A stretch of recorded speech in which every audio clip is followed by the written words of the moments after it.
और अब बात करेंगे खबरों की। दिल्ली में बदमाश बेखौफ हो रहे हैं। ताजा मामला उत्तर पश्चिम दिल्ली के आदर्श नगर से सामने आई है, जहां बेखौफ बदमाश हवाई फायरिंग करते हुए और पेट्रोल से बमबाजी करते हुए सीसीटीवी में कैद हुए। और ये वीडियो वायरल हो रहा है, जो कि 11 जनवरी का बताया जा रहा है। तो सीसीटीवी कैमरे में बेखौफ बदमाशों का ये कारनामा कैद हो गया है। और दिल्ली से ये खबर सामने आ रही है। राजधानी दिल्ली में फायरिंग और पेट्रोल से बमबारी करते हुए बदमाश जो है नजर आ रहे हैं।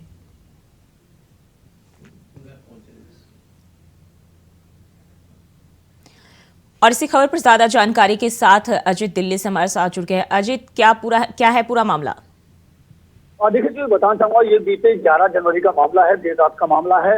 उत्तर पश्चिमी दिल्ली के आदर्श नगर थाना इलाके के अंतर्गत लालबाग का एक मामला है, जहां पर बताया जा रहा है कि ये गैंगवार से जोड़ करके देखा जा रहा है। इसका सीसीटीवी फुटेज सामने आया, जिसमें साफ तौर पर देखा जा सकता है कि कुछ लोग हैं और इलाके में न केवल गोलियां चला रहे हैं, बल्कि जो पेट्रोल बम है उसका भी इस्तेमाल कर रहे हैं। इसको अभी फिलहाल जो शुरुआती दौर में गैंगवार से जोड़ा जा रहा है। और बताया जा रहा है कि कोई साहिल गैंग है, जिसने गोपी गैंग के ऊपर हमला करने का प्रयास किया था, और उसी में करीबन दर्जन भर जो गोलियां चलाई गई हैं और पेट्रोल बम का इस्तेमाल किया गया है। फिलहाल सीसीटीवी वायरल हो रहा है और सीसीटीवी के आधार पर लगातार मामला जो है वो पुलिस जांच में जुटी हुई है। जानकारी ये भी आई कि ये जो दोनों के बीच गैंगवार का जो मामला है, ये इससे पहले भी सामने आ चुका है। लेकिन जिस तरीके से ये सीसीटीवी फुटेज सामने आया है, उसने न केवल लॉ एंड ऑर्डर की, बल्कि ये साबित कर दिया है कि राजधानी दिल्ली में जो बदमाशों का जो खौफ है वो फिलहाल थमने का नाम नहीं ले रहा है। जो ताजा मामला ये उत्तर पश्चिमी दिल्ली के आदर्श नगर थाना इलाके से देखने को मिला है। जी जोही जी, प्रशासन की ओर से क्या कार्रवाई की गई अभी तक? देखिए, बता दें जो अभी इसमें पुलिस प्रशासन की तरफ से जो सीसीटीवी फुटेज है वो कब्जे में ले लिया गया और उसके आधार पर जांच की जा रही है।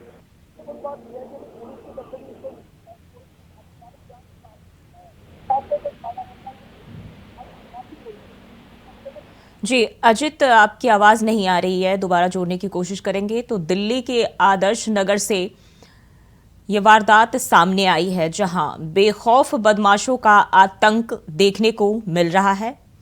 और इस दौरान जो है फायरिंग करते हुए, पेट्रोल की बमबाजी करते हुए बेखौफ बदमाश नजर आ रहे हैं। दो गुटों के बीच में ये वारदात की खबर सामने आई है और इसको लेकर ये घटना जो है सीसीटीवी कैमरे में कैद हो गई है। और पुलिस की ओर से मामले की छानबीन फिलहाल की जा रही है, पकड़ने की कोशिश जो है वो की जा रही है आरोपियों को। और आप देख सकते हैं ये घटना सीसीटीवी कैमरे में कैद हो गई है, जहां फायरिंग करते हुए नजर आ रहे हैं और पेट्रोल की बमबाजी करते हुए बदमाश दिखाई दे रहे हैं।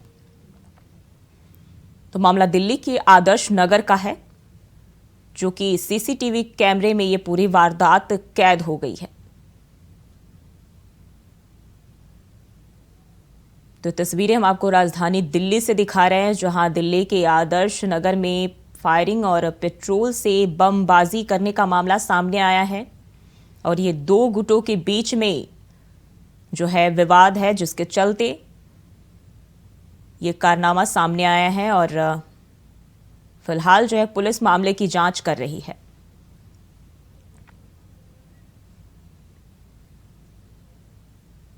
तो ये तस्वीरें हम आपको राजधानी दिल्ली से दिखा रहे हैं और मामला उत्तर पश्चिम दिल्ली के आदर्श नगर से है।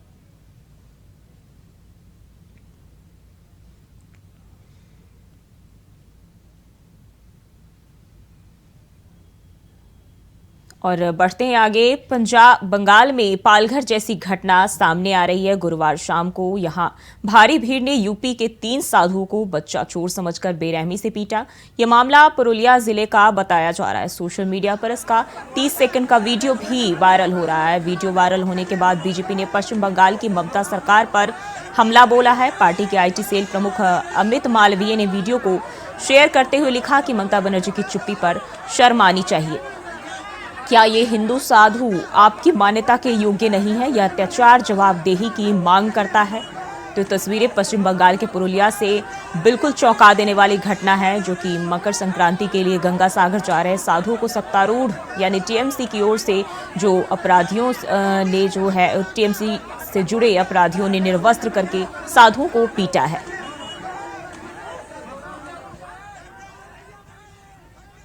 एक व्यक्ति ने कुछ सोच भर के पता नहीं कहाँ से नाम निकाला था कि मुमताज खान जो है वो ममता बनर्जी हैं इस समय, मुमताज खान नहीं वो पहले, तो उनकी दृष्टि मुसलमानी की ओर है। जो घटनाएं होती, अधिक से घटनाएं वही होती हैं, हिंदू जो है उनके ऊपर होता है। जब रामनवमी का जुलूस निकलते हैं उस पर आक्रमण होता है, जब दुर्गा माता का भी जब अनुष्ठान होता है और लोग उसकी पूजा से पंडाले उजाड़ा जाता है, तो इस प्रकार से जितने भी धार्मिक घटना कार्य होते हैं उस पर विरोध और उस पर आक्रमण, यह वहाँ के जो बंगाल की, और इसका श्रेय इसलिए होता है कि उसके प्रतिकूल स्वयं वहाँ की मुख्यमंत्री है। आखिरकार ये वातावरण क्यों, ये तुष्टीकरण की राजनीति ने इस वातावरण खड़ा कर दिया है कि कभी राम जन्मभूमि का अगर शिलान्यास हो तो बंगाल में कर्फ्यू जैसी स्थिति खड़ी कर दें, हिंदुओं को जश्न भी न मनाने दिया जाए, और अब हिंदू साधुओं को मारने पीटने की, उनकी हत्या तक करने का भी प्रयास किया गया। इस तरह की घटनाएं सामने आई और राज्य की सरकार मूक दर्शक बन के बैठी रही। मीडिया के मित्रों ने जब ये बात को उठाया तब जाकर अब ये थोड़ी कार्रवाई की है। सवाल ये खड़ा होता है कि तुष्टीकरण की राजनीति पश्चिम बंगाल को कहां लेकर जा रही है। Today, criminals like Shahjahan are safe under TMC's watch. This is the level to which they will go to protect a goon and a criminal.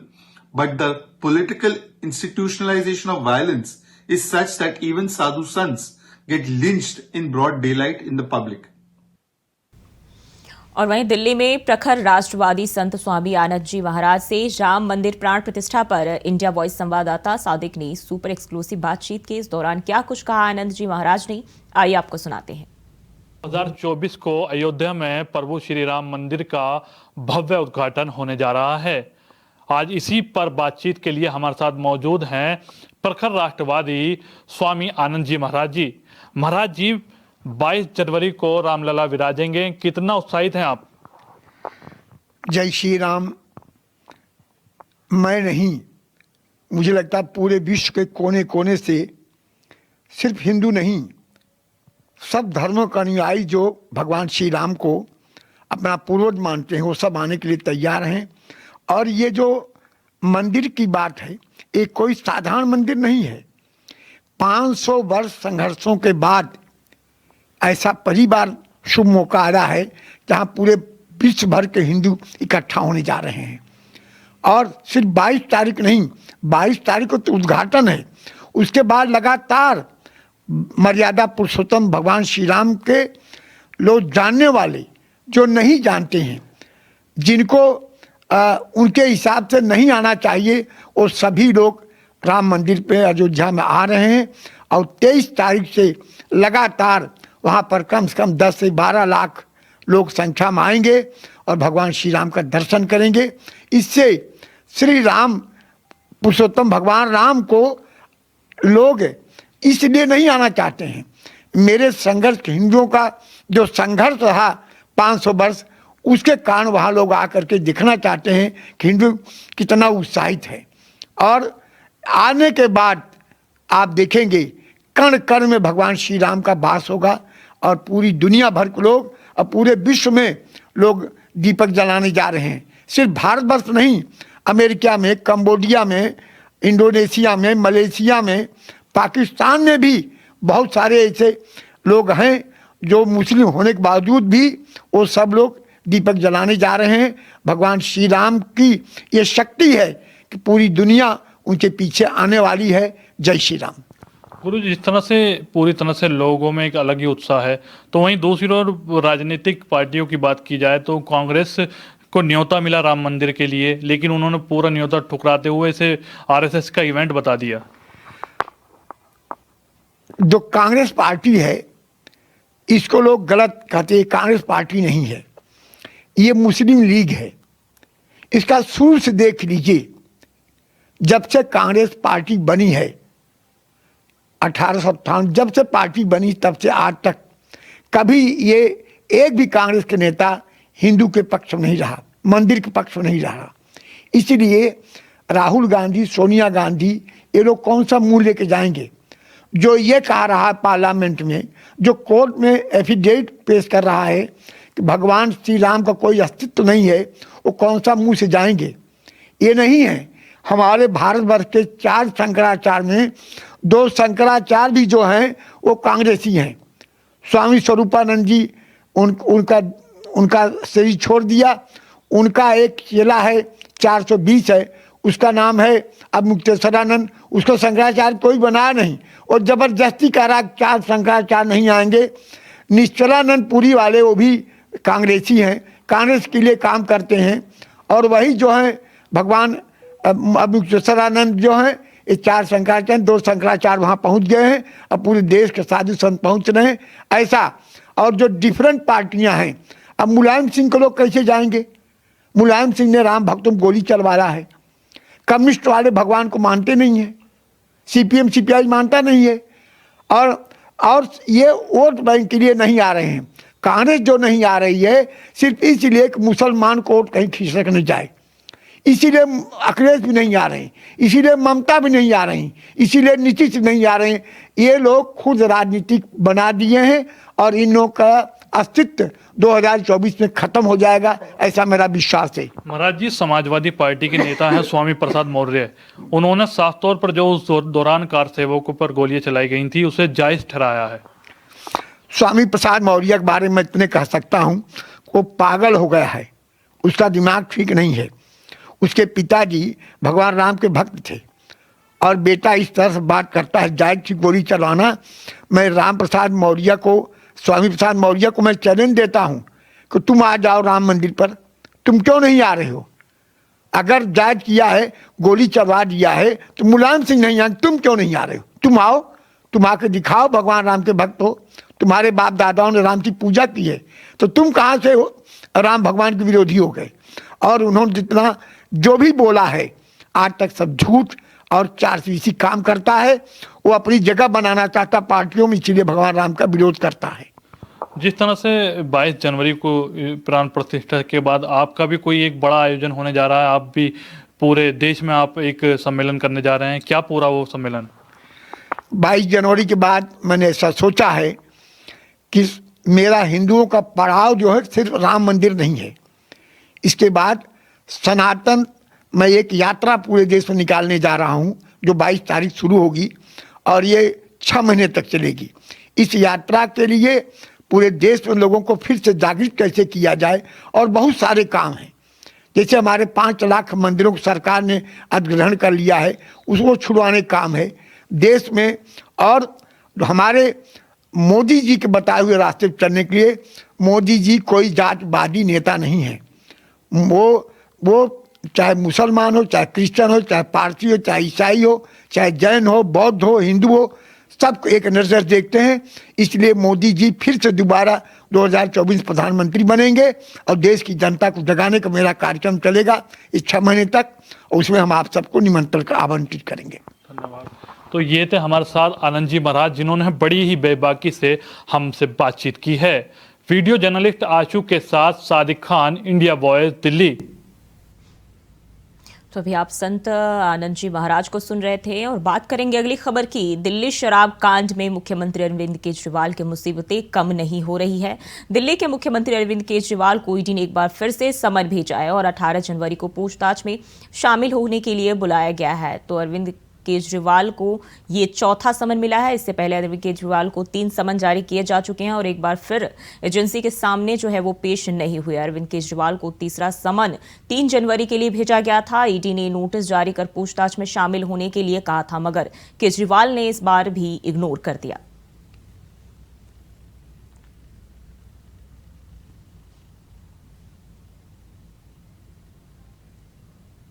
देखिए, 2011 से लेकर 14 तक श्रीमान अरविंद केजरीवाल बड़ी बड़ी बातें करते थे, और मैं मीडिया के मित्रों को कहता हूं उनके पुराने वीडियोस निकाल के दिखाइए।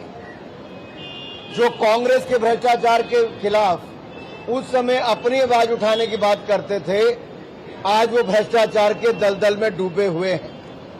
अरविंद केजरीवाल जी की पार्टी आम आदमी पार्टी के उप मुख्यमंत्री जेल में है भ्रष्टाचार के चलते। उनके स्वास्थ्य मंत्री 1.5 साल जेल में रहे भ्रष्टाचार के चलते। उनके शराब मंत्री, शिक्षा मंत्री जेल में है। उनके सांसद जेल में है। आखिरकार इनके विधायकों से लेकर सांसदों को जेल क्यों जाना पड़ा? भ्रष्टाचार के चलते।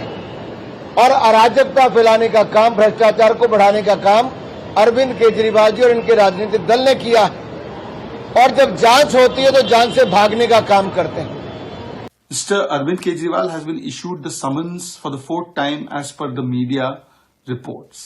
Today the question is that after skipping the first 3 summons, making a bahana of being a star pracharak where they lost all their deposits on the seats, then he made the bahana of Vipassana, then he said it is political vendetta. If it is political vendetta, why is it that Congress party is standing in support of the case against you and saying you are corrupt? Congress party has done press conference. Why is it that Supreme Court is not giving you relief and bail to Manish Sisodia for months now and has said 338 crore money trail has been found? This is the siyasi dharmantran that has taken place. But the question is that the important questions on Sharab Ghotala, why was the commission increased from 2.5% to 12%? Why was the wholesale given to private sector against recommendations? देखिए, अरविंद केजरीवाल ने जो आज react किया है अफसोसजनक है। हर बार जांच से भागने का रास्ता ढूंढते हैं। अब जैसे ही चौथा सम्मन आया है तो उन्होंने कहा है कि मैं तो गोवा के ट्रिप पर हूं। मतलब आप राजनीतिक पर्यटन करेंगे लेकिन जांच से भागेंगे क्योंकि आपने चोरी की है। आपको जवाब देने से डर लगता है। आपने शराब नीति में घोटाला किया है। कब तक भागेंगे? आप हर बार बहाना बनाते हैं। अरे आप मुख्यमंत्री, आपने संविधान की शपथ ली है, खड़े होकर कानून की शपथ ली है कि मैं कानून के नियमों का पालन करूंगा। जांच एजेंसी आपको सम्मन दे रही है। अगर आप ईमानदार हैं तो जाके बात कीजिए, अपने साक्ष्य रखिए। लेकिन क्योंकि आपको भी मालूम है आपने चोरी की है और जांच से बचना चाहते हैं, इसलिए इस बार वो गोवा का भ्रमण कर रहे हैं। और फिलहाल के लिए बुलेटिन में बस इतना ही। खबरों के लिए बने रहिए इंडिया वॉइस के साथ।